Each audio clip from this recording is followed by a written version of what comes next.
Syntactic patterning.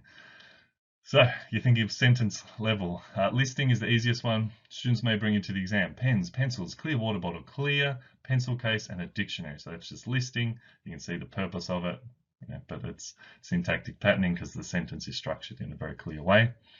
Antithesis. So this is basically almost always across sentences. So you could probably say that a sentence itself was antithesis, maybe, but it'd be a stretch. So the students did well in the exam, full stop. Unfortunately, no one received more than a failing grade. So they mean the opposite, the antithetical, to kind of extend that. And again, that's the kind of thing you'd be wanting to use. If you just say this is antithesis, sounds good, but to say this is antithetical or uses antithesis, is probably a bit better. Parallelism is almost any structure, so phrase, clause, or sentence that kind of patterns each other. They're parallel. Must be nice to have not to sit exams. It must be nice to be able to pay for your house. So, just simple patterns like that. So parallelism works across a whole bunch of sort of word classes, and that's worth noting. So noun phrases, verbs, adjectival phrases, adverbial phrases, and a whole bunch more. Keeping in mind, in English, we love the rule of threes. So what I want you to do is pause it here, take a moment. Are these listing, antithesis, or parallelism, or all three, or two but not the other, all those sort of things? These are famous rules of three, and I've missed the quotation mark on the first one.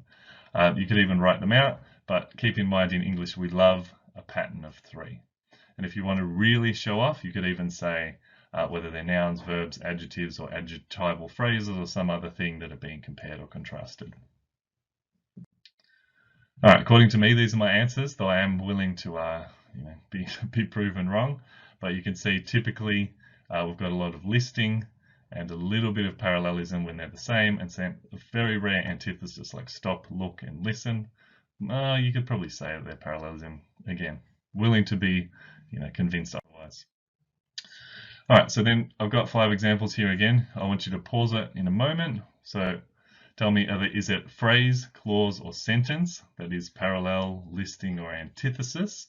And then add in any other meta language that's relevant, and perhaps even any words that you stole from the very first slide to kind of construct them. And if you could type them into Teams or post them on YouTube below this video, I'll then put these together as the best combinations of what we're looking for.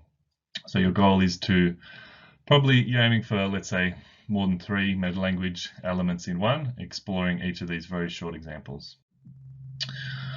All right, so coordinating or subordinating conjunctions. So again, we're still in syntax. We're still looking at sentences. Hopefully you remember this from Unit 1 and 2. You've got compound sentences that have fanboys, for, and, nor, but, or, yet, and so. And you've got complex sentences. We never learnt this acronym because it's ugly and it's gross. But, I saw Bob. It's awful, but if you want to pause it there, you might want to write them out. It might make it a bit quicker, but again, try not to remember the acronym because it sucks. And then compound complex sentences are both in some kind of string. And then coordination or subordination is again the meta language you want to be using. So this sentence uses coordination or subordination. It is a kind of a slightly higher register way of talking about it being compound or complex. You could again use both in combination.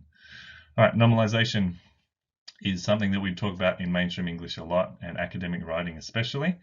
It's moving from active voice towards passive voice. It's turning a noun into a verb.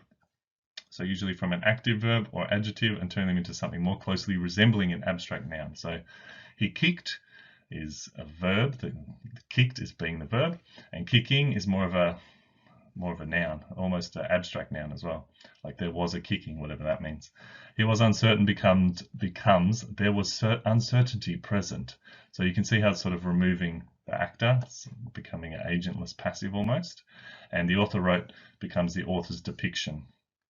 So something we try and do a lot of, but also it tends to head towards what's often called like zombie nouns, where things don't really relate to anything, don't actually mean anything. And it's very common in political speech because you can see how, if you've